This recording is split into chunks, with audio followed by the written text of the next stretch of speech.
Mungu Mwenyezi wa milele, tunakuja mbele yako asubuhi ya leo tukikushukuru na tukikutukuza kwa sababu ya kututunza mwaka mzima 2025 na hata huu mpya ambao tunauanza. Mungu Baba, tunataka kukushukuru kwa sababu hakika sisi kama kanisa la Pendo Huru tumeona mkono wako, umetutunza, umetuweka hii miaka yote tangu kuanzilishi wetu. Mungu Baba, umetuestablish, na Mungu Baba, tunapoanza huu mwaka mpya, Mungu Baba, tunataka kukushukuru kwa yote ambao umeonyesha. Na Mungu Baba, tungependa kukulilia Mungu Baba kwamba unajua shida zetu, unajua taabu zetu, tunaziweka zote miguuni pako Mungu wangu. Na tunapofanya mahubiri haya Mungu Baba, ningependa kushukuru kwamba kwa sababu ya ile maturity ambayo tunaiona, ile kukua ambayo inaonekana katika washirika wa kanisa Mungu Baba. Na naomba Mungu Baba kwamba utazidi kufanya kazi yako, na naomba kwamba utatumia mahubiri haya pia kuendeleza hiyo kazi yako takatifu. Na Mungu Baba, iwapo kwamba kuna yeyote hapa ambaye hajampokea Yesu Kristo katika maisha yake, Mungu wangu, tunaomba kwamba utatumia neno hili lako Mungu Baba kuzungumza naye katika roho yake. Naomba yote katika jina takatifu la Yesu Kristo, aliye Bwana na mkombozi wetu. Amen. Waraka wa kwanza wa Petro, mlango ni wa 5, mstari ni wa 6 hadi 7. Nasoma, basi nyenyekeeni chini ya mkono wa Mungu ulio hodari, ili awakweze kwa wakati wake. Mtuikeni yeye fadhaa zenu zote, kwa maana yeye hujishughulisha sana na mambo yenu. Amen. Amen. Nimefurahi sana kusikia watu wakizungumza hapa, wakifunza Biblia, na ninaona kwamba hakika kanisa linaweza kusimama kivyake. Napenda vile ambavyo mmesema kwamba kanisa si la mtu mmoja. Kanisa si kuhusu mtu mmoja. Actually iko kuhusu mtu mmoja, lakini si huyu. Iko kuhusu mtu mgani? Yesu Kristo, ambaye yuko hai ndani ya wafuasi wake, sio? Kwa hivyo yeye ndio kichwa cha mwili. Kanisa nzima ni mwili wa Kristo. Kila kiungo cha mwili kina kazi katika mwili, sio? Kuna mkono, kuna mapua, kuna macho, kuna masikio, si ndio? Kila kiungo kina kazi katika kutumikia mwili. Kwa hivyo kama wewe unasema wewe ni Mkristo, hakika ujue basi wewe ni kiungo katika huo mwili. Sawa sawa? Wewe ni kiungo katika mwili. Na kama kiungo katika mwili ni kumaanisha basi uko na nini? Wajibu. Uko na nini? Wajibu. Uko na kazi yako, sio? Tumbo ikiamua sifanyi kazi leo, hiyo mwili itaweza kufanya kazi kweli? Na hiyo tumbo itakuwa na chakula, isipokuwa hii nini shike hiyo chakula na ilete kwa mdomo. Tumbo itapata chakula mkono ikienda strike? Na mdomo ikikataa kupokea hiyo chakula? Mwanipata kile kitu ambacho Paulo anataka tuelewe. Kila kiungo katika mwili kina kazi katika kutumikia viungo vingine. Wewe kama Mkristo, kama wewe ni kiungo katika mwili wa Kristo, una kazi yako. Na ni muhimu kila mtu agundue kazi yake katika mwili huu na aifanye kulingana na ile uwezo ambao Mungu anampa. Katika hili neno la leo tunaona Petro akituandikia akisema, nyenyekeeni chini ya mkono wa Mungu ulio hodari, ili awakweze kwa wakati wake. Nani ana kizungu hapa? Nani ana Biblia kizungu? Version gani hii? Tusome hiyo ESV kwa sauti. Humble yourselves therefore under the mighty hand of God, so that at the proper time he may exalt you, casting all your anxieties on him, because he cares for you. Haya, umesikia vile ambavyo ameisoma katika ESV. Nilikuwa nataka kuisoma katika hiyo translation ya kizungu, kwa sababu kuna jambo ambalo hii translation haijanifurahisha, kwamba wameweka nini? Full stop. Hapa kwa Kiswahili unaona wameweka nini? Full stop. Na ukiona inafaa kuwa ni nini? Koma. Ni koma. Jambo ndogo kama hilo linamaanisha mambo mingi sana. Akiweka full stop ni kumaanisha amesimamisha, sasa anaenda sentensi nyingine, si ndio? Lakini akiweka koma inakuwa sasa jinyenyekeze mbele ya Mungu kwa kufanya nini? kuweka shida zako zote kwake. Yaani anakuambia jinsi ya kujinyenyekeza mbele ya Mungu ili akuinue kwa wakati wake ni kwa kufanya nini? Ni kwa kufanya nini? Hizo shida zako zote unafanya nini? Unazitwika kwake. Unazitoa mgongoni mwako, unaziweka kwake. That is how to humble yourself before God. Yaani anakuambia kama kuna mtu hapa ana shida zozote na hataki kuzitwika mbele ya Mungu, ni kwa sababu ya nini? Kwa sababu ya nini? Kama unyenyekevu ndio ambao unatwika shida. Ile ambao haitwiki shida ni nini? Kiburi. Ha? Right. Kama unyenyekevu ndio inachukua shida zake kwa Mungu, inasema Mungu, mimi niko na hizi shida zangu zote, ndio hizi hapa, nimekuachia, nimezitwika kwako. Yule ambaye hatwiki shida zake kwa Mungu, kitu ambacho kinamfanya asitwike hizo shida, si kwa sababu yeye ni mnyenyekevu, ni kwa sababu ya nini? Kiburi. Yaani wasiwasi, fadhaa, kufadhaika. Hapa tuna umbrella. Tulinunua umbrella ndio watu waweze kuketi hapa. Umbrella tunazo nyingi sana kwa kanisa, ndio watu wasichomeke. Waweza keti kama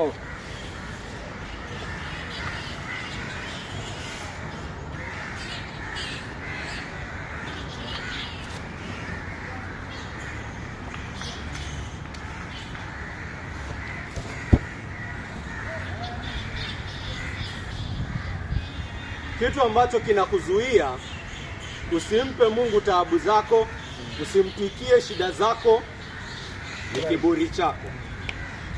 Ndio Petro anataka kukufunza leo. Amen. Amen. Kuna wakati tulikuwa tunahubiri neno la Mungu pale tukifanya evangelism Majengo, na hata tukitembea tunapata kwamba unamwongelesha mtu kuhusu mambo ya wokovu, na unapata mtu anakuambia hakuna kitu kama wokovu.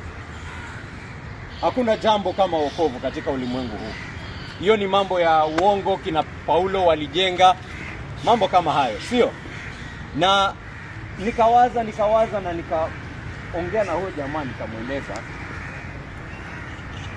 kama kuna mtu yeyote anaishi katika ulimwengu huu tayari akianza kujijua, akianza kujitambua, tayari anatambua kwamba anahitaji nini? Wokovu.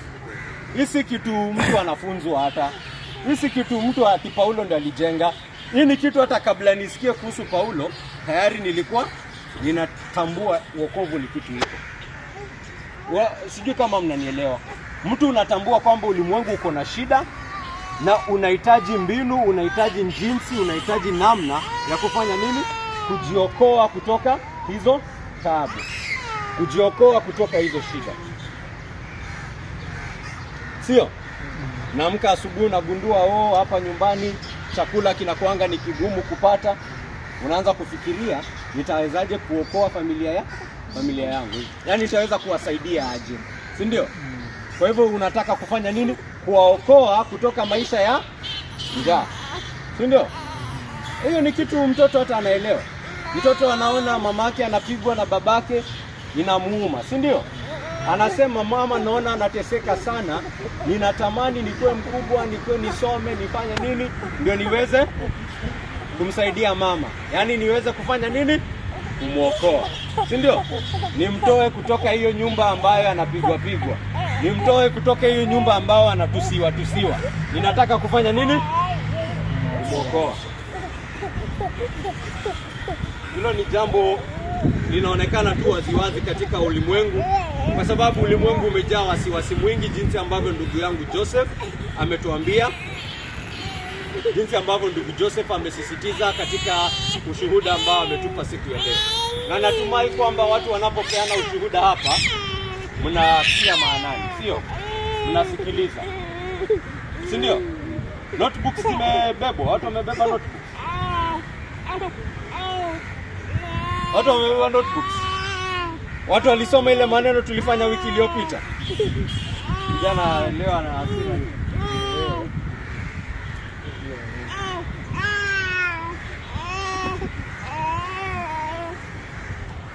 Kwa hivyo katika maisha haya inatulazimisha kutafuta suluhisho kwa zile matatizo ambayo tunapata, zile mafadhaiko ambayo tunapata, na ndio maana binadamu anatumia mbinu zote ambazo anaweza kuziona mbele yake, sio?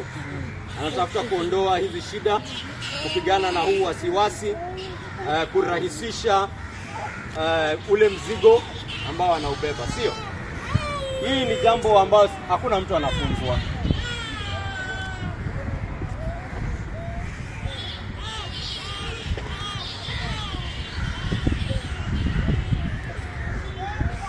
Hili si jambo la kufunzwa. Hili ni jambo tunafanya by common sense, si ndio?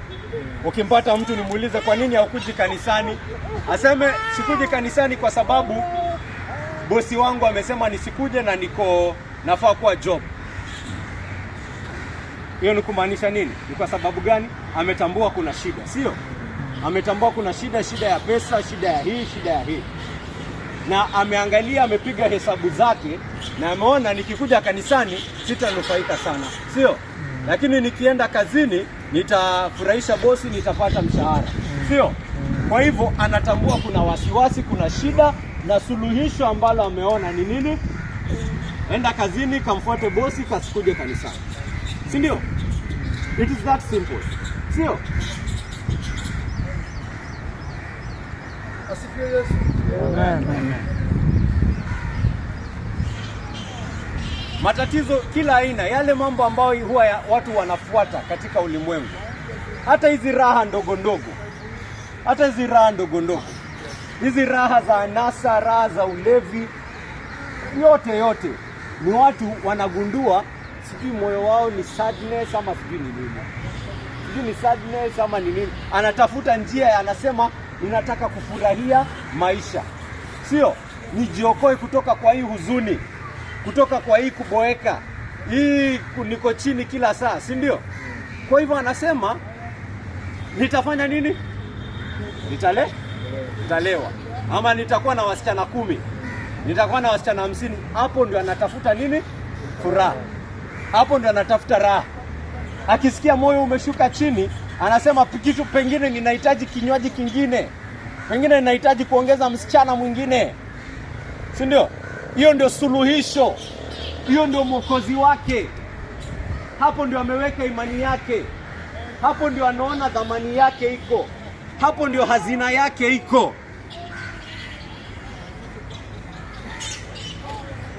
Nataka ujikague wewe moyoni mwako, kwa sababu huu ni ugonjwa ambao hata Mkristo Paulo anamwambia sisi sote tulikuwa hapo. Katika ubatilifu wetu wa kimaisha tulikuwa hapo. Ni Yesu alikuja akafanya nini? Akatutoa pale, akatileta katika ufalme wake. Kila mwanadamu anajua kuhusu ukweli huu. Sisi sote tunajua kuhusu ukweli huu.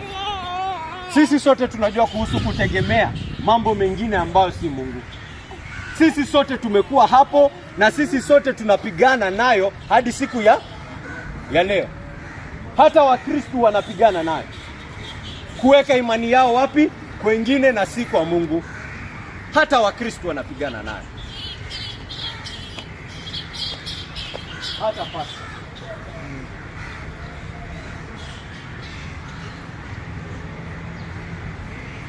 Sasa suluhisho ni lipi? Ukienda katika ulimwengu una hekima yake, sio? Marafiki zetu katika ulimwengu wana hekima ambayo wanatupa. Ukimwendea na shida fulani, ako na hekima ambayo atakupa, sio? Na akikuona unafuata hekima ya Biblia, vile ambavyo ndugu Wambua alisema, kwake itakuwa ni nini? Kwake itakuwa ni nini? Kwake itakuwa ni nini? Ukimpea hekima ya Biblia, hizo itakuwa ni upuzi. Kwake ni upuzi. Sawa? Ana hekima fulani. Yeye akisikia unampa mawazo ya Kikristo, mawazo ya mtu ambaye tumaini lake liko katika Mungu, ataona kwake ni nini? Ni upuzi. Kwake ni upuzi. Uanze kumwambia ati njoo kanisani Sunday wakati umeitwa na bosi. Anakuambia wewe nimechizi mimi. Kwani nimechizi? Kanisa inakusaidia nini? Sivyo ndo wanakuambianga huko nje. Kanisa itakusaidia nini sasa Wewe niambie umeenda hapo kanisa mara 10 imekusaidia nini? Sivyo ndo wanakuambianga. Sivyo ndo wao wanaongea. Unamwalika mtu anaanza kuongea hivyo. Ni kwa sababu gani? Hii hekima ya Mungu kwake ni nini? Upuzi. Haoni jambo lolote pale. Haoni kitu pale. Na ukimweleza basi unataka nifanye nini? Niende kwa bosi, sio? Niende kwa bosi. Huyu bosi nikienda kwake ni mtu ninayeweza kumtegemea, ambaye ninajua atakuwa na mimi hadi kufa kwangu. Akiniona niko katika shida, atakuja kunisaidia. Akiniona kuna jamaa ananinyanyasa, atakuja kunisaidia. Akiona ninawezwa, atakuwa hapo kunisaidia. Bosi pia yeye ako pale, si ati kwa sababu anakupenda, ni kwa sababu wewe unamtumikia. Si ndio maana anakulipa salary? Ile siku unaanza kuwa mzigo kwake, huwa wanafanya nini? Anakuondoa. Utaweza kuwa umemtumikia hata miaka 20. Hata miaka 20. Upate kansa. Upate kansa, hiyo ndio siku huo bosi wako mnaanza kukosana. Umeenda sick leave yako imeisha. Sasa unaanza kudemand watu, unaanza kuwaitisha haki, nimekutumikia sana, niongezeni pesa ya sick leave. Sema contract yako inasema 2 months sick leave full stop. Hiyo ingine sasa ni wewe yako. Unasema basi hiyo ni ya kampuni. Lakini sasa wewe bosi, mimi na wewe tumekuwa marafiki miaka 20. Sasa nataka unisaidie kama bosi, kama rafiki yangu. Nisaidie kama rafiki yangu sasa. Hiyo ndio sikutajua bosi wako si rafiki yako. Hiyo ndio sikutajua bosi wako si rafiki yako.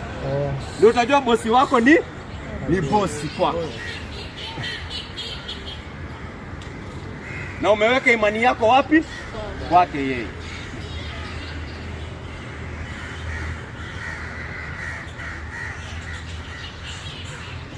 Biblia inatupa hekima tofauti. Inatuambia kuna yule rafiki tunaye ambaye anaaminika katika kila hali, kila wakati, hageuki, haanzi kuchukia mtu katikati. He is the same yesterday, today and forever. Neno la Mungu linatuhimiza kuweka imani yetu, suluhisho yetu kwa huu wasiwasi wote, hii kufadhaika kwote, tuiweke hizi tabu zote kwa nani? Kwa Mungu. Umesikia Petro amekwambia, tuika hizo fadhaa zako zote kwa Mungu. Fadhaa ni wasiwasi. Hizo wasiwasi zote, hiyo mzigo yote wacha kubeba. Fanya nini? Pelekea Mungu. Kama vile mtoto mdogo anatwika shida zake zote kwa mzazi. Ushaisikia mtoto mdogo analala usiku anashangaa venye tutakula sapa kesho? Ni kwa sababu hiyo shida iko. Ni kwa sababu hiyo shida iko. Lakini mtoto yeye analala kwa nini? Shida amefanya nini? Ametupia mzazi na akawacha hapo. Yeye analala fofofo. Yeye analala fofofo. Sivyo ndo tulikuwa? Unakuanga mkubwa ndio unaanza kuona gani? Yaani mama amekuwa kiteseka hivi miaka yote ndio ananitafutia sapa. Ukiwa mtoto mdogo hauko unajua. Wewe tu ulikuwa unajua sapa sapa inakaa. Wewe unajua tu sapa inakaa. Mtoto amefanya nini hiyo mzigo? Ametuikia mzazi. Amemwachia mzazi. Yeye analala kama mtu ambaye hana shida. Biblia inataka tutuike shida zetu hivyo kwa Mungu. Kiasi cha kwamba wewe ni kama mtoto mdogo unalala usingizi wa pono. Sasa hizo shida iko imejaa na umemtuikia Mungu. Mtu hata anakuuliza nini shida? Imeenda wapi? Kwani wewe nimefanya nini? Nimeachia Mungu. Hiyo nimeachia baba yangu. Amen. Hiyo ndio Petro anatuita kufanya, na anatuambia hiyo ni ishara ya nini? Unyenyekevu. Asiyefanya hivyo ni ishara ya nini sasa? Kiburi. Nipate mtu hapo usiku, sijui tutakula nini kesho, ameshindwa kulala. School fees nitafanya nini? Kazi, nguo, nini? Anashindwa kulala. Na anasema yeye ni Kristo.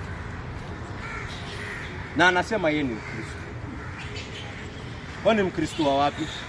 Ni Mkristo basi ambaye anapigana na nini bado? Kiburi. Ni kiburi. Mimi nakuhakikishia, usione mtu ako na wasiwasi mwingi sina inampea stress, ufikirie huo ni mtu ako na stress. Yaani diagnosis ya Biblia ni nini? Diagnosis ya Biblia ni kiburi. Hatrust Mungu ako na uwezo wa kufanya nini? Wa kubeba hiyo shida. Haamini Mungu ako na uwezo, haamini Mungu ako na nia. Ndio maana hataki kumwachia Mungu. Mungu hata amemtumia mwana wake wa pekee ili ampatanishe na yeye, lakini hataki. Anaona Mungu bado anamkosea, anaona bado Mungu ni adui wake, hataki kuacha. Anasema hizi shida si za Mungu, ni za nani? Edwin, unaweza pea mtu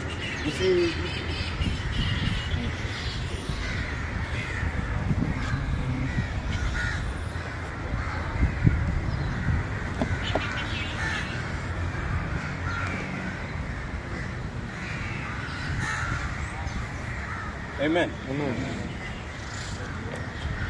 Tukianza mwaka huu mpya, mnajua kwamba sisi sote tuna fadhaa.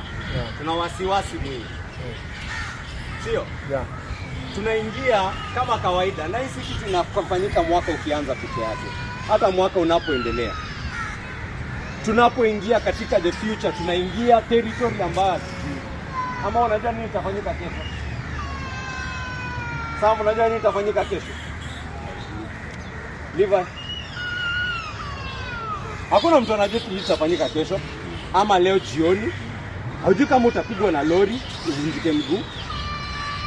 Haujui kama kutakuwa na majambazi watakuvamia ukienda kununua sukuma. Haujui kama ndugu yako, mzazi wako utampoteza huu mwaka. Sio? Haujui kama utapata ajali uache kutembea. Haujui kama utapata kazi nzuri ukuwe promoted. Si ndio? Haujui. Hiyo kazi ambayo umeishikilia, haujui siku moja utafanya kitu tu kulingana na Ukristo wako, ukasirishe bosi ya kufukuze. Si ndio? Hautujui maneno yajayo. Kwa hivyo siri ni ipi? Kuface the future with courage, with boldness. Ni vile Petro ametuambia. Hizo wasiwasi zote za kesho tunafanya nini? Tunamtumikia Mungu. Amen. Hiyo ndio suluhisho ya Biblia, na inaifunza tena na tena na tena na tena na tena kutoka mwanzo. Imani yetu ina msingi wake katika kujua tumeamini nani. Lazima ujue mwenye unaamini. Hawezi amini kitu ambacho hujui, ama si utakuwa pumbavu. Ukisikia pale kwa TV wamesema ukikuwa na headache nunua mara moja. Kwa nini ulinunua mara moja? Kwa sababu unaamini Citizen, si ndio? Unaamini Citizen, si ndio? Si ndio maana ulinunua. Lazima ukuwe unaamini. Imani yako lazima iwe na msingi. Ukienda kwa daktari, umwambie nipe dawa nini niko na hii, akupee dawa na uikunywe. Ni kwa sababu hata unajua dawa inafanya kazi yake. Na vingine daktari anajaribu kukueleza na kuangalia, anaona huyu hakuna kitu amepata. Hakuna kitu ameelewa. Anajaribu kumweleza venye dawa inafanya kazi. Zero. Lakini anaenda nyumbani na anafanya nini? Anameza. Kwa nini anameza? Anaamini daktari. Anaamini? Daktari. Ama anaamini hospitali. Anasema uko Aga Khan pale wanajuanga kazi wanafanya. Kwa hivyo unapata mtu ameacha mahospitali yote kutoka Changamwe amekuja wapi? Aga Khan. Wengine wanatoka hata Kilifi. Kwa sababu gani? Wanaamini Aga Khan. Si ndio? Lazima ujue unaamini nani. Kwa hivyo ili imani yako kuimarika, lazima umjue mwenye unaamini. Ndio maana hii Biblia inatupea story mingi sana. Inataka kukuonyesha venye huyu Mungu amejionyesha. Mimi sitaki watu wakuwa wanasoma Biblia ni kama wao ndio main character. Sitaki watu wanasoma Biblia ni kama Biblia inataka kukufanya wewe ndio ukue mkubwa wa movie. Unajua ule main actor wa movie mwenye tunajua hawezi kufa. Una watch movie unaona wewe, lakini unajua hawezi kufa. Watu wanawachingi Biblia. Wanasoma Biblia wanajiangalia hivyo. La hasha, wewe sio main character wa Biblia, ndugu yangu. Biblia inataka kukufunza kuhusu nani? Main character wa Biblia ni nani? Yesu.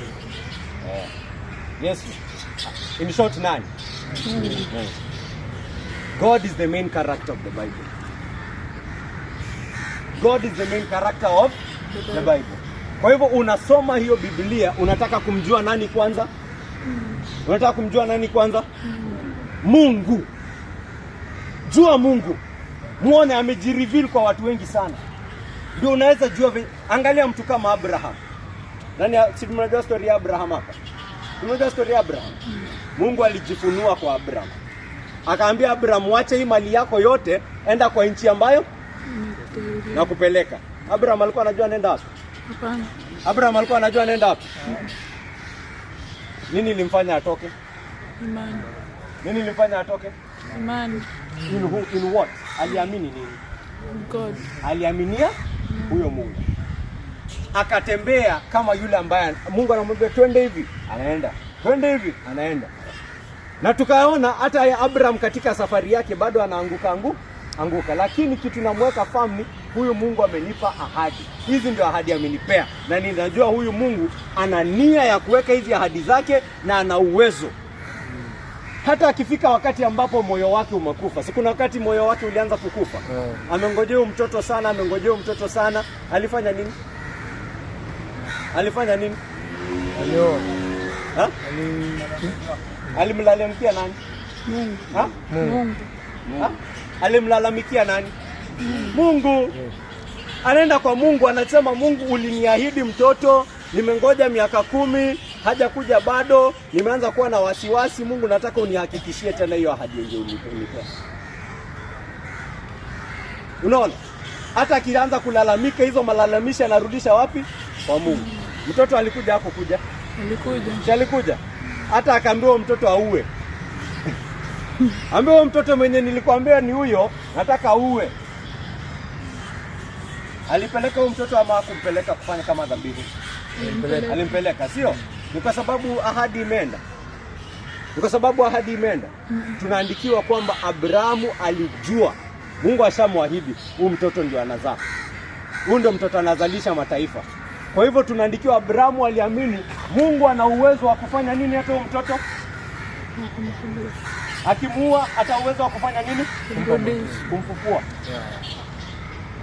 Abraham believed this son can even rise from the dead. That is how much he believed in God. Ndio maana alikuwa willing kufanya nini? Hata kumtoa. Sababu alitambua hii neema ambayo ninapokea, mimi ni mwenye dhambi.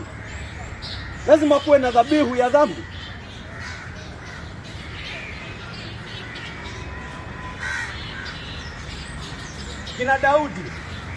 Kina Daudi wakienda kupigana vita. Wanaenda kupigana vita vitu vikubwa. Unafikiri wanaamini, wanasema, haya nataka uchukue, tuangalie ami yetu sijui wangapi nini. La hasha.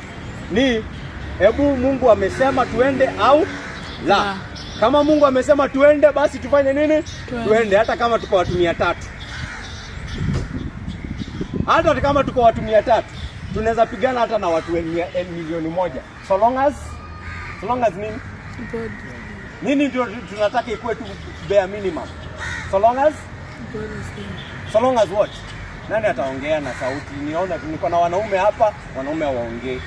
Ama watu hawafuati ninachosema. So long as God. So long as Mungu ako na sisi. So long as Mungu ako na sisi. Mungu akisema niko na nyinyi, enda. That is enough. Mtu waambia hiki hamuoni nyinyi ni 10,000, hawa ni 100,000, 100,000. Wewe Mungu amesema tuende, tusiende. Akisema tuende tunafanya nini? Tunaenda. Na tunaona hata ile wakati ambapo wao ndio wengi, wao ndio wako na mashine, Mungu akisema msiende na muende, hao watu 10,000 watafanya nini?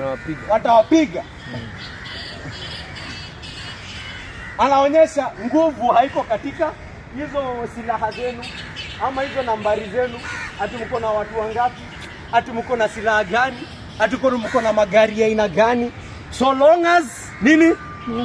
Mungu yuko na nyinyi. That is what? More than enough. Hiyo imetosha. Hiyo imetosha.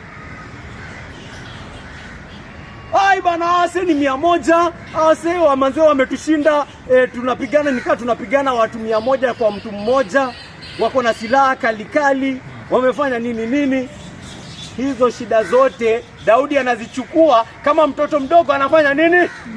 Anazitwikia kwa Mungu, anasema Mungu sio unaona hizo hesabu. Tunaziona. Sasa wewe cheza kama wewe. Wewe ndio nguvu yetu. Wewe ndio baba yetu. Wewe ndio tunaaminia. Ukisema tuende, sisi tunafanya nini? Sisi tunasonga.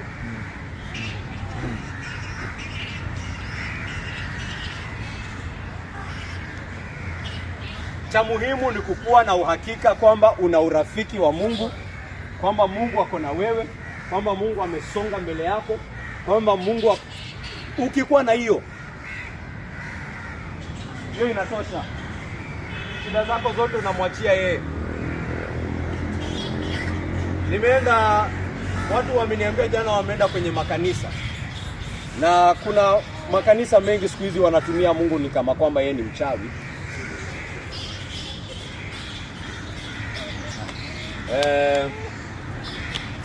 Unajua venye watu wanaenda kwa mchawi. Wengine wameenda makesha hapa.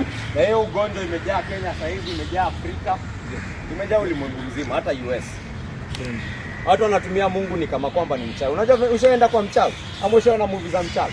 Nenda kwa mchawi, mchawi anakuambia fanya hii na hii na hii na hii. Si ndio? Ukishafanya hiyo, hii nyingine inakuja as a result. Si ndio? Kwa hivyo unaambiwa ikifika sasa, hiyo ni Uislamu hata. Wewe umeshakuwa Muislamu hata. Ukishafanya hivyo umeshakuwa Muislamu. Sijui uamke saa 6 ya usiku, hiyo ndio saa, hizo ndio masaa za sala. Ama ikifika hii wakati unaamka, unatamka, alafu unatoa sacrifice. Si ndio? Ukishatoa sacrifice, hiyo kitu unataka inafanya nini? Inaingia. Kuna dada, asi dada, hata nisimfunue. Kuna rafiki yangu fulani ambaye alikuja kwangu anaitisha usaidizi fulani. Akakuja akaniambia, pastor, mimi niko na mashida nyumbani. Baba alikufa, mama alikufa, ndugu akakufa. Na kuna pastor alikuja akaniambia nisipotoa sacrifice, mashida zitafanya nini? Zitaendelea nyumbani. Kwa hivyo tukaenda nyumbani, tukatengeneza altar pale nyumbani. Kwa hiyo altar nikaambiwa nitoe sacrifice yangu pale. Sacrifice yangu ilikuwa ni 5,000. Nikatoa hiyo sacrifice, unatoa sacrifice, pastor anaipokea. Tunaomba juu ya hiyo nyumba. Tukishaomba, sasa hiyo sacrifice imepokelewa, sasa sala zangu zinaweza fanya nini? Zinaweza kubaliwa. Kamwambia kakaangu, hiyo si uchawi hiyo. Hiyo si uchawi.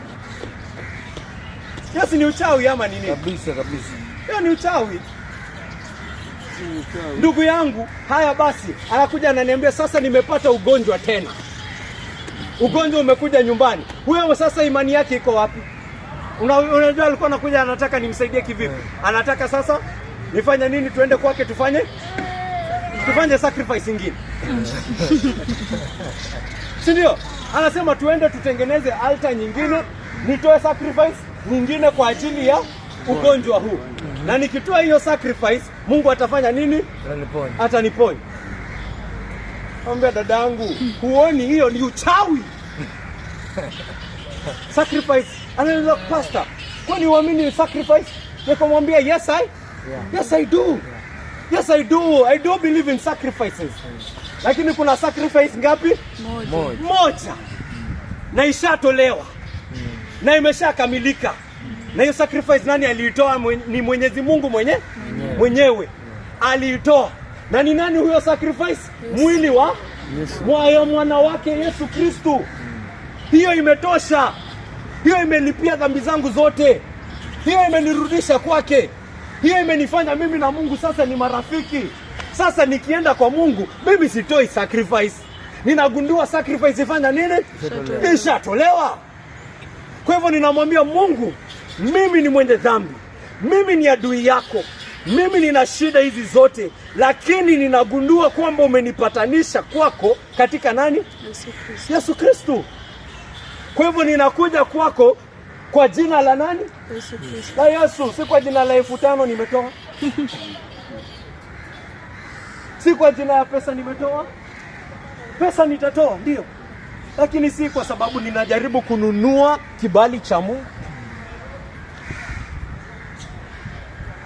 Kibali nimepewa free. Kibali nimepewa free.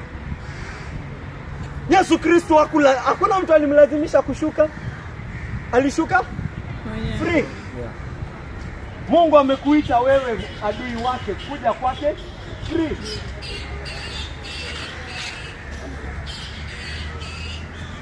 Free.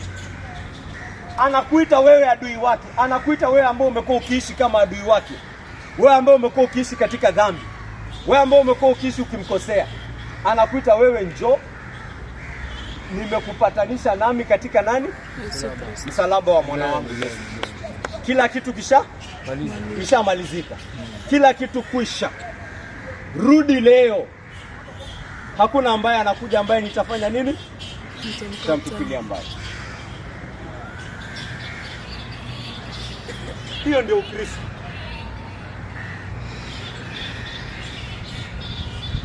Kwa hivyo huyu mtu unaona kila kitu ambacho anafanya katika kanisa si kwa sababu ameona hazina ambayo iko katika Mungu. Tayari hazina yake ashaiweka. Anataka pesa, si ndio? Anataka biashara ikue. Hiyo ndio kitu itamuonyesha kama Mungu ako na yeye. Anataka hii ugonjwa nyiko kwa mguu iende. Ashakuja na kitu anataka, si ndio? Sasa anafanya hii mambo yote si kwa utukufu wa Mungu, anafanya kwa ajili ya hiyo biashara. Roho yake, hazina yake, unajua tunaambiwa ambayo ndio hazina ya moyo, ndio inaonyesha hiyo moyo iko wapi. Hazina ya moyo iko wapi baba? Kwa biashara. Iko pale. Hazina ya moyo iko kwa hiyo biashara. Kwa hivyo ameenda church kwa sababu ya biashara. He is not interested in God. We are interested in God. Ako interested in biashara. Huyo anasifu, mtamwona anasifu. Kwanza anasweka, anaruka, wanacheza, wanadance. Anafanya hiyo yote kwa sababu ya nini? Biashara. Biashara anaangalia. Hakuna kitu kingine. Hazina yake hajaona kwamba iko kwa nani? Kwa Mungu. Mimi nakuhakikishia Mkristo wa kweli amefunuliwa macho kuona hazina ya kweli ya wokovu ni kwamba sisi ambao tulikuwa adui wa Mungu tumefanya nini? Tumepatanishwa na Mungu. Sasa hazina yetu ni nani? Ni Mungu mwenyewe. Now I own who? God. God is mine. God is mine. He's my father. He loves me. He cares for me. Huyo Mungu mwenye alipigania Abrahamu is my God. Huyo Mungu mwenye alipigania Daudi is my God. Huyo Mungu mwenye alifungua bahari ya Shamu is my God. That is who I get. That is who I receive. Mungu wa kufungua mabahari ndio ninapokea. Hiyo ni kubwa kuliko biashara zote ulimwengu huu. Wacha nipoteze ulimwengu wote, lakini nikipata huyu Mungu wa kufufua wafu. Huyu Mungu wa kufufua wafu ni baba yangu. That is what I want. Hapo ndio hazina yangu iko. Mungu muweza yote. Mungu muumba mbingu na dunia sasa ni wangu. Baba yangu. Hakuna uadui kati yetu. Amenipatanisha katika damu ya mwana wake. Hiyo ndio ninapokea. Hiyo ndio injili ndugu yangu. Hiyo ndio injili. Unaitwa kwake nani? Huyu Mungu mweza yote. Yeah. Amen. Yeah.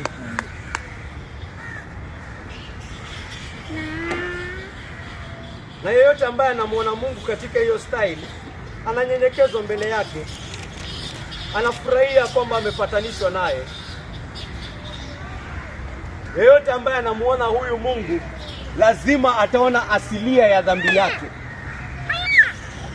Lazima atajiona yeye katika wenye dhambi wake.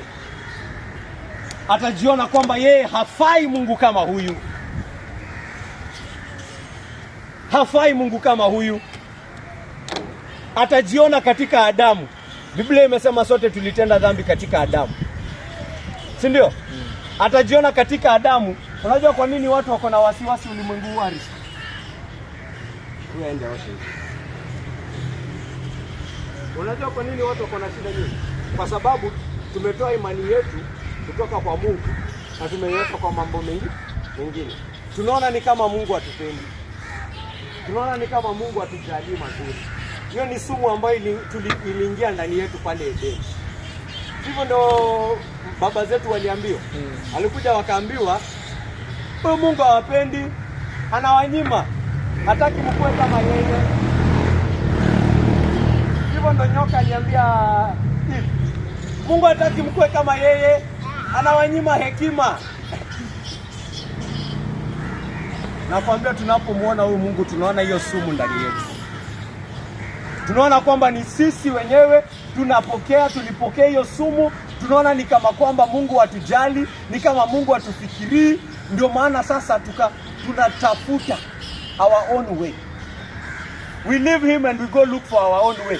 Kakaangu, hii Biblia nataka kukuhakikishia, katika ulimwengu huu ambao Mungu aliumba, wewe ni kama mtoto mdogo, hauwezi jichunga. Peleka Tina Nairobi, umtupe hapo afya center. Hatawezana kweli? Hatawezana kweli? Hataangalia hivi, ashindwa pa kuenda, afanye nini? Aanze kulia. Hata kulia hii msaidii. Ako confused. Si ndio? Anaweza fanya kitu chochote, hata mtu amuibie. Mwingine amchukue aende kumnyanyasa pale. Anahitaji, hawezi, ukimwacha pale utakuwa umefanya jambo mbovu sana, sio? Anahitaji mzazi. Anahitaji mtu wa kumuongoza. Anahitaji mtu wa kumuonyesha njia. Anahitaji mtu wa kumlalisha. Yaani katoto kadogo. Biblia inataka kukuonyesha hata wewe uko hivyo. Katika ulimwengu huu mwanadamu anataka kujiona yeye ni juu, mwenye hekima, mimi najua kitu ninafanya. Biblia inataka kukuonyesha katika ulimwengu huu hakuna kitu unajua. Wewe ni kama mtoto mdogo, unahitaji kuongozwa, unahitaji kuonyeshwa njia. La sivyo utapotoshwa, la sivyo utaishi mtu wa wasiwasi. Kwani unafikiri uko na wasiwasi? Unajaribu kufanya kazi yenye uko qualified. Hauwezi fanya hiyo kazi. Unataka kuishi katika ulimwengu na hekima yako. My friend, ndio maana uko na wasiwasi. Ndio maana umejawa na wasiwasi, ndio maana umejawa na fadhaa. Ndio maana unafadhaishwa asubuhi na jioni, kwa sababu unajaribu kufanya kazi yenye hauwezi. Wewe ni mtoto mdogo. Unahitaji kubebwa.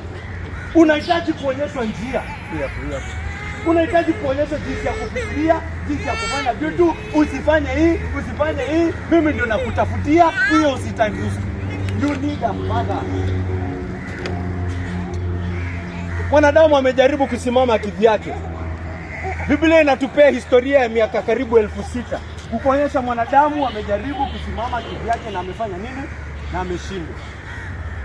Kila mara baada ya nyingine, hata inaenda kuwa worse and worse. You need a father.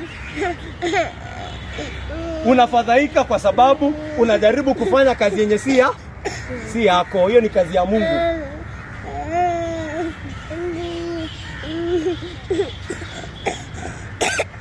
Hiyo si kazi yako. Kazi yako ni kama mtoto mdogo kusema nye, full stop. That is your job. To cry like a little baby. Unaona venye analia. Hiyo ndio kazi yako. Unagundua tu na unalilia mzazi. Hiyo ndio kazi yako. Yesu alisema, hii injili inapokelewa, lazima ugeuke kwa kama mtoto mdogo. Wewe unalikimbia kwa baba na wasiwasi zako. That is your job. Crying. Kazi yako ni kufanya nini? Kazi yako ni kufanya nini? Sema kulia. Nataka kusikia watu wazee. Nataka nyinyi wazee wenye ndevu kwanza mseme. Kazi yenu ni kufanya nini? Kulia. Kama huyu. Analia. Hiyo ndio kazi yako.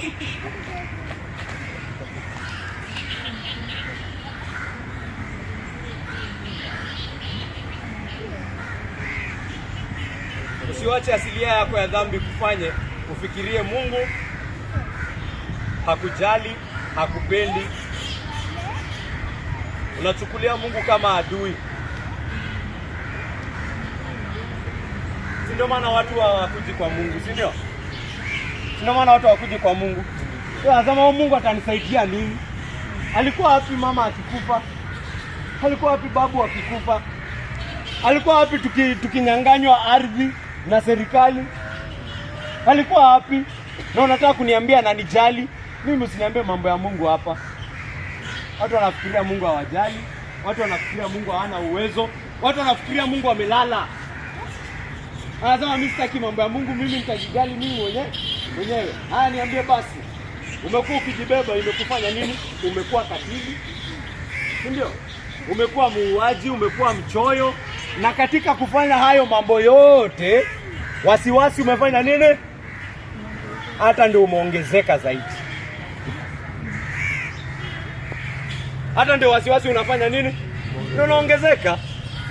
Sasa uko na maadui ambao hata hawako maadui wako kitambo. Sasa huwezi lala usiku nafikiria kuna mtu anakutafuta akuue. Na ulikuwa tu na haya. Sasa unaogopa serikali itakuja ikupate wewe na hiyo uongo yako yenye umekuwa ukifanya ndio upate pesa zaidi. Si ndio? Sasa hata ndio uko na wasiwasi zaidi. Hata watu hawezi kuja nyumbani mwako. Home hapa watu hawezi ingia. Akiingia hapa atapata masiri za nyumba. Apate masiri za nyumba alafu nishikwe. Hawezi ishi na amani. Hata watoto unawaambia ukienda shule usiambie watu kuhusu hii na hii. Hata wasiwasi umefanya nini? Umekuja. Watoto wadogo wanaongeanga tu. Watoto wadogo wanaropoko. Anaropoko siku moja umekujiwa na KRA. Sasa watoto hawaendi shule anymore. Umewafungia kwa nyumba. Watoto zao wanafanyiwa homeschool. Watch hizi mamovie za maganga. Watoto hata yani jamaa amefanya hii mambo yote akijaribu kujijenga, mwishowe hiyo pesa yake yote anajinunulia tu jela kubwa. Si ndio? Kwa sababu watoto hawezi toka nje ya gate. Ako na maadui wengi sana.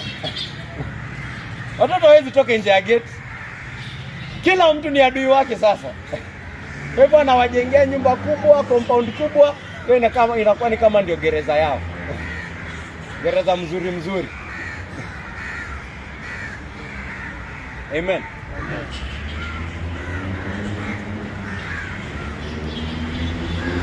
Roho wa Mungu anataka kutufunua macho siku ya leo. Tupate kuona utukufu wa Mungu na tupate kumwamini. Tupate kuona kwamba sisi ndio ambao tulikosa kumwamini tukamuasi, na hata wakati tulimuasi nani alitukujia? Nani alitukujia? Ni sisi tulirudi? Ni sisi tulirudi ama ni yeye alitukujia? Ni sisi tulirudi ama ni yeye alitukujia? Yeye ndo alitukujia. First John anatuambia we love him because he first loved us. Tunampenda sio kwa sababu sisi ni watu wazuri, ni kwa sababu yeye alitupenda wa kwanza. Anasema ni jambo la kushtua Paulo anatuambia ni jambo la kushtua mtu kumpenda, yaani mtu kumfia mtu mzuri. Lakini Mungu anatuonyesha upendo wake kwetu kwamba tukiwa adui zake akifanya nini? Alitufia sisi. Tukiwa tungali adui. Hakungojea ukue rafiki. Alikukufia wakati ulikuwa adui. Kwa hivyo maadui wa Mungu walioketi hapa, Mungu anakufianga maadui. Ndio maana tunaita maadui. Wale ambao wanaishi katika dhambi zao, wale ambao hawajazaliwa upya, wale ambao hawajapokea kazi ya Yesu kwa msalaba, hiyo ilifanywa kwa ajili ya maadui kama wewe. Unanipata? Hakuna mtu anasema, "Oh, mimi sifai, oh, mimi nimekuwa nikiishi hivi." Sasa wewe ndio ulikuwa target. Wewe mwenye uko hivyo sasa ndio ulikuwa target.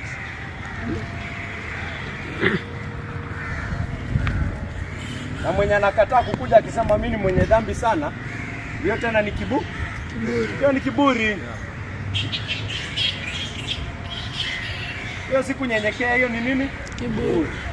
Kunyenyekea itasema hakika mimi mwenye dhambi sana, lakini Mungu wangu ameniita katika mwana wake. Mungu wangu amenifanyia kazi, yeye ndio amefanya kazi. Yeye ako na hekima kunishinda. Kwa hivyo yeye anajua kitu ambacho italipia dhambi yangu zaidi ya vile ambavyo mimi ninajua. Katika wewe kukataa kuja kitu unasema ni Mungu bado hajajua kitu mimi nimefanya. Hajui, hatambui. Anafikiria anajua, but I know better. Sivyo ndio unaongea kwa roho yako. Sio ndio kusema ndio maana ukuji. Anakuita wewe adui wake, amefanya kazi safi, anataka uipokee. Anatupatanisha kwake sisi maadui wake, huyu Mungu mweza yote. Na sasa anatuita sisi maadui tuliopatanishwa, shida zetu zote za kiafya, za kesho, za kikazi, za kuchunga watoto, za kanisa letu litakuwa aje, za maisha ya kifamilia, za watoto wetu, hizo zote anasema fanya nini? Zilete kwa wangu. Kwa sababu ninawajali. Hauoni ninawajali? Kwani ningekutumia mwana wangu kama sikujali? Ninakujali, ninakupenda kiasi cha kumtuma mwana wangu wa pekee afanye nini? Afe kwa ajili yako. Amen. Amen.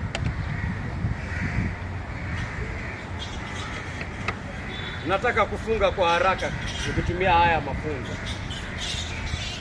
Kwa hivyo tutafanya kivipi? Wale ambao tumeelewa ukweli huu. Cha kwanza nataka kuambia kutoka hii kitabu cha Yakobo mlango wa 4 mstari wa 13 hadi 16. Inasoma hivi. Wenye alikuwa first Peter unasonga tu nyuma kidogo, pages 2-3. Sasa utafika Yakobo. Basi sikilizeni, nyinyi msemao leo au kesho tutakwenda katika mji huu ama ule, tukae humo mwaka mmoja, tufanye biashara na kupata faida. Lakini hamjui hata litakalo tukia kesho. Maisha yenu ni nini?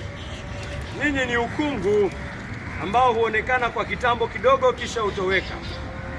Badala yake inawapasa kusema, kama Bwana akipenda tutaishi na kufanya hili ama lile.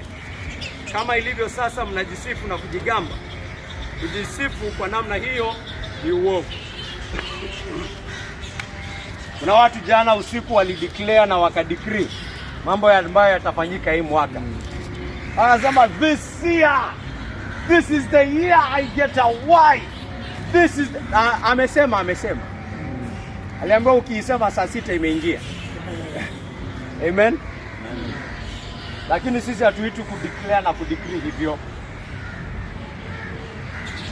Ukisoma mfano wa watakatifu wote kwenye Biblia, hata wakati wanafanya mambo kama hayo, it is still a prayer to who? to God.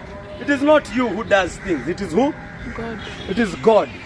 Hizo mzigo si wewe umejiwekea, ni nani? Ni Mungu. Wewe unapokea kila kitu ambacho kinakuja. Kila kitu ambacho kinakuja unakipokea. Anasema usiseme ati next week tutaenda tufanye biashara, tununue, tupate faida, tujenge magala, turudi. Anakuambia sasa wewe unajua hata kama hiyo kesho utakuwa. Hiyo kesho unafikiria hata utakuwa? Uko na uhakika utakuwa? La hasha. Anakuambia moyoni mwako, hata kama hauisemi na mdomo, moyoni mwako uwe na ile posture ya Mungu akifanya nini? Akipenda. Mungu akipenda tutafanya hili na lile. Mungu akipenda pendo huru tutanunua ardhi. Hata wakati tunamuomba na tunasema Mungu tunakuomba, kanisa letu unaona tunateseka, Mungu Baba tutavutie ardhi. Amen. Si ati hatumuitishi. Hiyo hata ndio funzo next. Tunaitisha. Na tunaitisha kwa matumaini. Na tunapokea yote ambayo Mungu anafanya nini?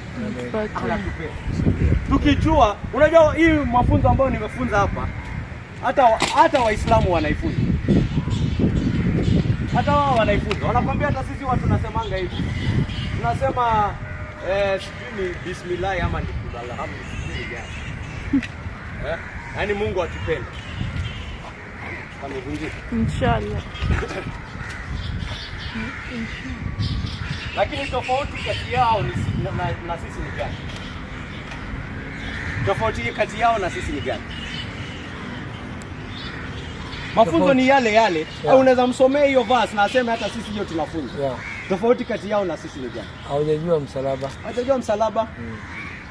Kwa hivyo yeye huyu Mungu anajua kwake is an erratic God. Mungu mwenye anafanya kitu yeye anataka anytime. Kwa hivyo huyu mtu hata afanye kitu aje, hata afanye matendo yake mazuri yote aje, Muislamu wa kweli anajua hiyo siku Mungu anaweza amua kufanya kitu yenye anataka kufanya. Hana any kitu sure. Sisi wa Kristo tuna kitu ya kuaminia, ambao ni nini? Mungu ametudhihirishia roho yake katika msalaba wa Kristo. Kwa hivyo tunajua ndio yofanya kila kitu ambacho anataka, lakini kwake sisi wa Kristo anaifanya na moyo wa upendo. I can know everything that comes my way. Mimi ambaye niko ndani ya Yesu Kristo, imekuja kwangu kutoka kwa moyo ambao unafanya nini? Unanipenda. Iwe ni kupata kazi, iwe ni kupoteza kazi. Iwe ni kupata hiyo interview, iwe ni kukosa hiyo interview. Iwe ni kupata chakula leo na kukosa chakula leo. Yote imetoka kutoka kwa Mungu ambaye anafanya nini? Ananipenda. Hiyo ndio tofauti kati yetu. I know for a fact that I am loved. My being loved hiyo sibahatishi. Hiyo ni kitu iko? Sure. Hiyo ni sure bet.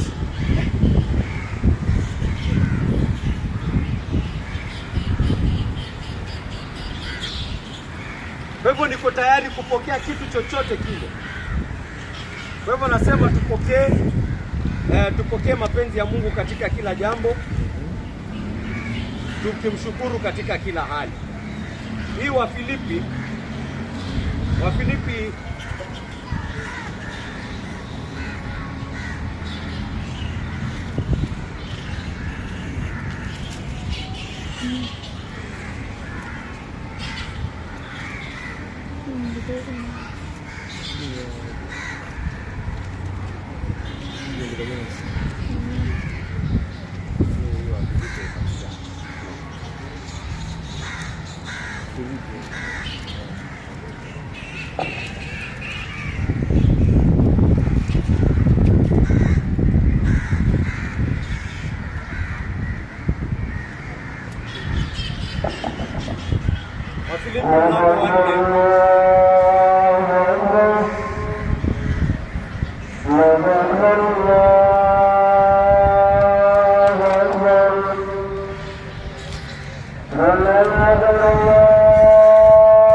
msijisumbue kwa jambo lolote, bali katika kila jambo kwa kuomba na kusihi pamoja na kushukuru haja zenu na zijulikane na Mungu. Nayo amani ya Mungu inayopita fahamu zote itailinda mioyo yenu na nia zenu katika Kristo Yesu. Yaani anakuambia usijitatize, usifadhaike, usiwe na wasiwasi katika jambo lolote. Lakini wewe katika hizo shida zako zote fanya nini? Zilete kwa Mungu katika moyo wa shukrani. Unamshukuru ile yote ambayo amefanya katika Kristo Yesu, na unaenda kwake ukimuitisha ahadi zake ambazo amekupa katika Kristo Yesu. Unamshukuru na unaleta hoja zako. Anasema ukifanya hivyo, amani ya Mungu inakuja juu yako. Amani ya Mungu inakutuliza. Hii amani inakuja kutokana na sisi kumjua Mungu ni nani. Kumjua Mungu katika tabia yake, katika asilia yake. Ndio wameandika hapo, the peace of God which surpasses all understanding. Yaani haieleweki. Lakini si ati mtu akikuuliza hiyo amani yako imetoka wapi, hawezi ieleza. Ni Mkristo, kwa sababu Mkristo anaambiwa hiyo amani ambayo uko nayo, hiyo tumaini ambayo uko nayo, lazima uwe na uwezo wa kufanya nini? Kuieleza imetoka wapi. Nikueleza kwa nini uko na amani hivyo? Nasema kwa sababu shida zangu zote nimefanya nini? Nimemwachia Mungu. Atafanya venye anataka kulingana na mapenzi yake. Ninajua ananipenda, ninajua ameniahidi. Unapata leo sina chakula, ahadi za kwamba Mungu atakutafutia chakula zipo hazipo? Zipo, sio? Kwa hivyo ninaenda kwa Mungu, namshukuru kwa hii wakati yote amekuwa akinilisha kutoka mwaka uanze hadi siku ya leo, na namwambia Baba, hii wiki sijui pale chakula itatoka. Na inanitia wasiwasi. Si ati mtu Mkristo waambie ati wasiwasi hautakuwa nayo. Ni hiyo wasiwasi yote uko nayo, fanya nini? Pelekea Mungu. Peleka na uiwache huko. Useme nimesikia Mungu wangu ukisema kwamba wewe ndio utazitafutia, kwamba wewe unanijali, kwamba wewe unajali hata wao kunguru, seuze mimi mtoto wako. Hivyo hivyo unaenda pale na unamuitisha hizo hoja zako zote, na unapokea ahadi zake. Amen. Kwa hivyo nimekuambia tunapokea kila kitu ambacho Mungu anatupa, lakini pia tunapokuwa na wasiwasi, hoja zetu tunazipeleka wapi? Kwa Mungu. Kwake yeye. Kitu chochote kinakufadhaisha, unafanya nini? Unampelekea kwa moyo wa shukrani. Usisahau moyo wa shukrani. Moyo wa shukrani unaangalia nyuma na unagundua kwamba Mungu amekuwa akifanya kazi. Ndio unaweza kuangalia mbele ugundue Mungu atafanya kazi. Yesu wa baraka. Yesu wa baraka. Yesu wa baraka. Yesu wa baraka. Yesu wa baraka. Yesu wa baraka.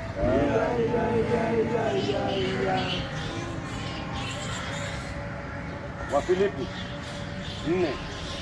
4:12-13. I think nitasimamia hapo. Ninajua kupungukiwa, pia ninajua kuwa na vingi. Nimejifunza siri ya kuridhika katika kila hali, wakati wa kushiba na wakati wa kuona njaa, wakati wa kuwa na vingi na wakati wa kupungukiwa. Naweza kuyafanya mambo yote katika yeye anitiaye nguvu. Ninaweza kushiba na ninaweza kulala njaa. Si moja peke yake. Sijaisikia watu wakideclare hiyo. Sijaisikia watu wakifunzwa kudeclare hiyo. Mimi nataka watu wapendo huru wajue, wawe na uwezo kama Paulo. Hata mimi mwenyewe najiombea huo uwezo. Katika Yesu Kristo niweze kuridhika, niweze kuwa na furaha, niweze kuwa na amani, niweze kutosheka, si ati ninungunike. Nikiwa pengine katika anasema nina uwezo wa kukua na mengi, kukua na mali. Ninaweza kuwa sonko. In short, katika hiyo usonko wangu, usonko si ati ni dhambi. Niwe na neema ili nifanye nisiwe mwenye kiburi, isinifanye mtu niwe mwenye dharau, isinifanye mtu nianze kudharau neema ya Mungu, isinifanye mtu ambaye naacha kuwa karimu. Kwanza inifanye niwe karimu zaidi, kwa sababu mali imefanya nini? Mali imeongezeka. Sivyo ndio Biblia inakwambia? Mali ikiongezeka, ukarimu inafaa kufanya nini? Kuongezeka. Ulikuwa unapata salari ya 5,000, ulikuwa unatoa 100 katika kazi zako za Bwana, sio? Pengine hiyo ndio ukarimu wako ilikuwa inakufikisha hapo. Mungu akakuongezea sasa ni 100,000, bado unatoa 100. Na make sense? Nimetumia extremes tu. Bado unatoa 100. Ina make sense? Biblia inakwambia make sense. Inasema kama una hii neema, mali inapoongezeka, ukarimu pia unafanya nini? Unaongezeka. That is the nature of the Christian. You cannot be giving the same as you are anakwambia be rich in good deeds. Tell the rich to be rich in good deeds. Hivyo ndio Paulo anafunza. Anamwambia Tito, tell the rich to be rich in good deeds. Hiyo ni kuambia sisi sote hapa. Hii ni neema tunayopokea inayotuwezesha kuishi wakati mali iko. Na pia anasema hii neema pia inatuwezesha kuishi wakati mali hakuna.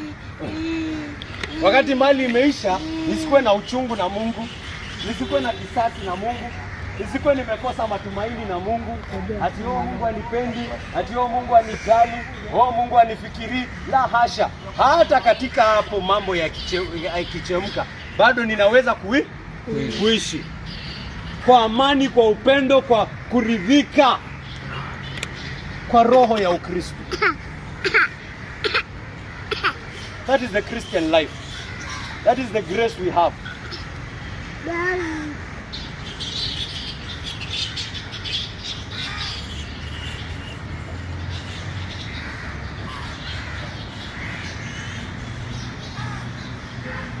Acha nitasimamia hapo. Ndugu zangu, nataka muwaze hayo maneno. Tumeanza mwaka mpya, na najua hili ni jambo moja lazima tutafunza kuhusu. Sababu tabu si ziko. Si stress ziko. Si stress ziko. Na nakwambia tena hapa, najua kila mtu hapa ana stress za kila aina. Ya kwanza ni hii. Kama hauko katika Kristo Yesu, hizo stress zako zote zingine achana nazo. Hakuna haja upate ulimwengu mzima na upoteze nafsi yako, upoteze roho yako. There is no point. Hakuna haja hiyo biashara yako ikue, hakuna haja watoto wapate school fees, upate chakula na unaenda kuchomeka moto wa milele. Stress yako ya kwanza ni kuhakikisha kwamba uko sawa na Mungu. Hiyo ndio kitu nitawaambia hapa. Stress yako ya kwanza, rafiki yangu, hapa siku ya leo ni kujua kwamba wewe na Mungu muko sawa. Amen. Ni kujua kwamba umepokea kazi ya Yesu Kristo. Ni kujua kwamba unaweza enda mbele ya Mungu siku ya leo na kupokea kama mtoto wake. Amen. Na kupokea dhambi zako zote zimetwikwa katika msalaba wa Yesu Kristo. Kama haujapatana na Mungu, nakwambia hizo shida zako zote zingine they are nothing. Can I get an amen from an unbeliever? Amen. Amen. From an unbeliever. Amen. Hiyo amen ilikuwa ya watu hawajaamini Yesu. Tumeamini. Wamesema kwa niaba yenu. Amen. Kwa hivyo hata wewe usiamini, nitaanza kukuambia kuhusu kutuika mzigo wako kwa Yesu. Nitakwambia mzigo ya kwanza nataka utuike ni nini? Hizo dhambi zako. Hiyo ndio mzigo ya kwanza ninataka utuike. Mwili wako wa dhambi. Mwili wako ambao unakupeleka kuhukumiwa milele. Hiyo ndio kitu ninataka ubebe ya kwanza, upeleke kwa Mungu, useme mzigo huu nimejaribu kuubeba, nimejaribu kufunga, nimejaribu kufanya nini, na bado ninaubeba tu hapa. Mungu wangu uchukue tafadhali. Nimeshindwa, unanimaliza, unanimeza. Mwenye dhambi wewe. Wewe ndio kitu ya kwanza nitakwambia utuite. Afadhali ulale njaa. Haki afadhali ulale njaa.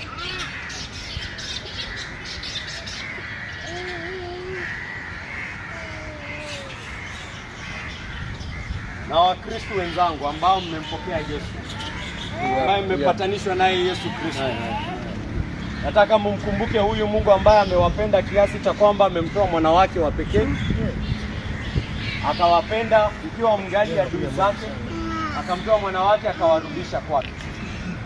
Yeye ndo amelipia bei ya dhambi zako wewe, kitu ambao wewe ulikuwa ulipie milele na milele.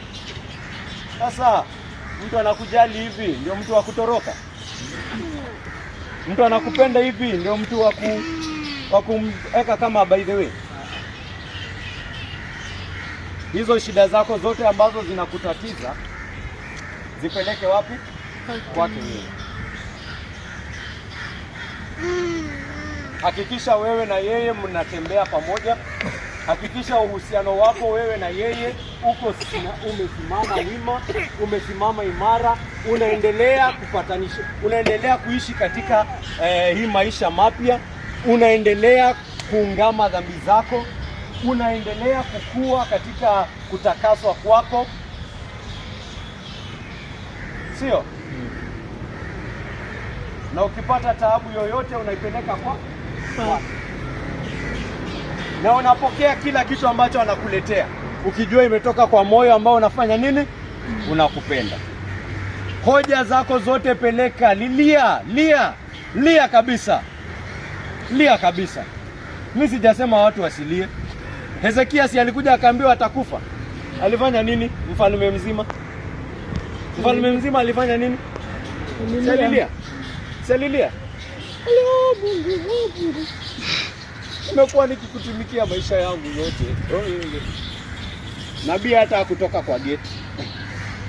Alifika kwa gate akaambiwa fanya nini? Rudi. Kilio nimefanya nini? Nimesikia. Si ndio? Unataka niwape mifano? Watu wangapi wamemlilia Mungu na Mungu akawasikia?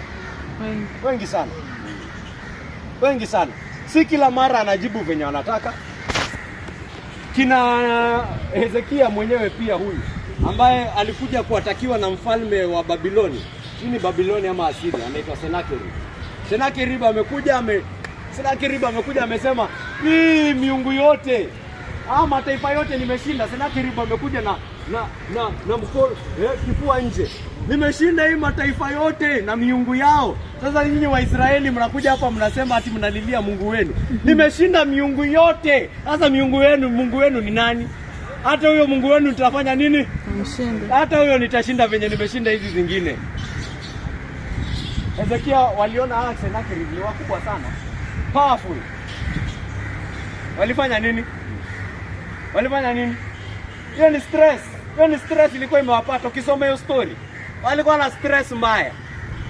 Na Senakerib anakuja na madoido. Anaongea taifa lote likisikia. Anaongelesha deputy president. Taifa ikisikia. Deputy president anawaambia, nyamazeni, mambo tunafaa kuongea sisi. Hawa watu wasisikia. Anasema, "Haya, hapa nikivamia si hawa ndio watakuwa wanakula mafi yao. Si hawa ndio watakuwa wanakunywa mkojo wao kwa sababu hakutakuwa na chakula. Ninawaambia wasikie, wa convince." Hakuja na kiburi. Kutoa kiburi yake. Sio? Lakini Senakerib kina mfalme waliposikia yote walienda kwa Mungu wakafanya nini? Wakalia. Ukulia walilia. Walilia mbele ya Mungu, wasema, "Wewe Mungu, oi. Angalia wamekuja. Angalia wamesema watatumaliza. Angalia wamesema tutakunywa mkojo yetu." Walisema hivyo. Sasa tunaongeza chumvi. Walilia. Sasa Mungu tutafanya nini? Mungu akasema, "Nimesikia kilio chenu." Huyu ni Mungu anayesikia kilio. Hata hawakupigana na Senakerib. Alisema Senakerib atakufa yeye, atauliwa na watoto wake. Mungu alipigana nao hiyo army yote. Those guys did not lift a finger. A whole army, a whole horde. walirudi nyumbani kivyao. Alirudi nyumbani kivyao. Huyu ni Mungu ambaye anafanya mambo kwa njia ambayo hata kina Hezekia wakiulizwa, utashinda aje Senakeribu? Anajua. Senakeribu wako na army kubwa. Hata hezi ajui. Kitu imemtuliza ni nini? Mungu amesema he'll take care of it. God has said he'll take care of it. Elijah wakati alikuwa anakimbizwa na huyo mwanamke Jezebel alikuwa anamkimbiza. Siku na wakati alifanya muujiza na bado Jezebel akasema hiyo kichwa yako bado naikamia. Alienda kalilia Mungu. Akasema Mungu oi. Angalia kazi zote ninafanya na bado wanataka kufanya nini? Kunimaliza. Bado wanataka kuniua. Mungu alimpa tu kazi nyingine. Alimwambia wewe usijali. Hii taifa ni mimi nafanya nini? Ni yangu, ni mimi ndo naichunga. Wewe tulia, kazi yako ushafanya.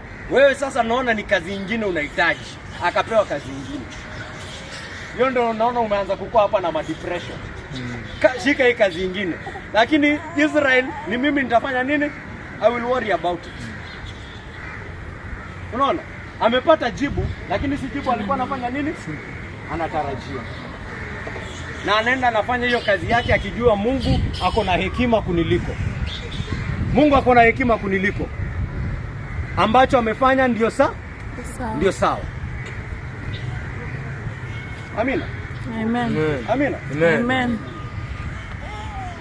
Basi ndugu zangu wa Kristo, huyu Mungu mlilie. Mimi nataka watu, yani ukiona tuko na shida yoyote hapa, nataka ufanye nini? Ulilie Mungu. Mimi hata kuna watu wananililianga hapa. Mimi nahitaji watu kunililia sana. Nataka watu walilie kanisa letu. Ukilia Mungu mimi nimemlilia yangu maisha yangu tangu nimjue, na nakuhakikishia huwa anasikia. Hiyo testimony ambayo tuko nayo kwa Biblia ni kweli, na mimi naongeza yangu. Ukimlilia Mungu katika Yesu Kristo anafanya nini? Mbona sikusikie? Kwani wewe ni adui wake? Ulikuwa adui wake, but no more. Sema kupatanisha katika Yesu Kristo. Dhambi zote zimeoshwa. Mbona sikusikia wewe ni mtoto wake sasa? Mbona akutupilie mbali? Why? Is there any reason? No reason. Ndio? Yeah. Pelekeni Mungu shida zenu zote. Na muamini kwamba anatupenda. Amen. Amen. Mungu abariki kuhudhuria kwa neno lake. Kwanza mwaka vipya tukianza shida zetu pamoja. Sawa? Amen. Simame tuone.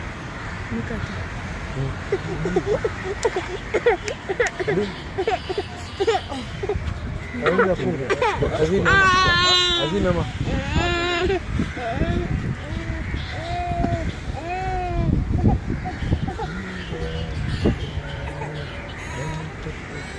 Mungu Mwenyezi wa milele, tunakushukuru, tunakutukuza kwa sababu ya hii siku ya kwanza ya mwaka ambao umetujalia kwa mapenzi yako, Baba yangu.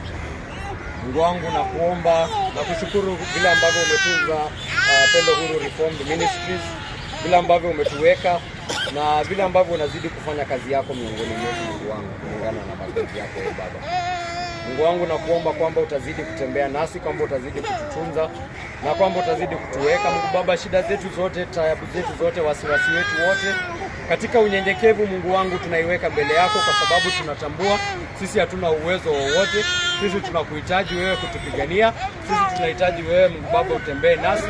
Tunahitaji utuongoze, tunakuhitaji Mungu wangu katika kila jambo, Mungu wangu.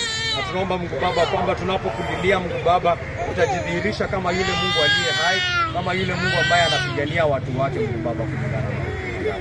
Naomba Mungu Baba kwamba utalitunza kanisa letu na wale wote ambao wako miongoni mwetu, Mungu Baba, unajua wasiwasi wao, unajua vitu ambazo zinawafadhaisha, Mungu Baba, mambo ya kiafya, mambo ya kifedha, Mungu Baba, mambo ya kiroho, Mungu Baba, yote tunayaweka mbele yako kulingana na mapenzi yako, ili Mungu Baba ufanye mioyo yao Mungu Baba ifunuliwe, wawe tayari Mungu Baba kutwika hizi shida zao zote mbele yako.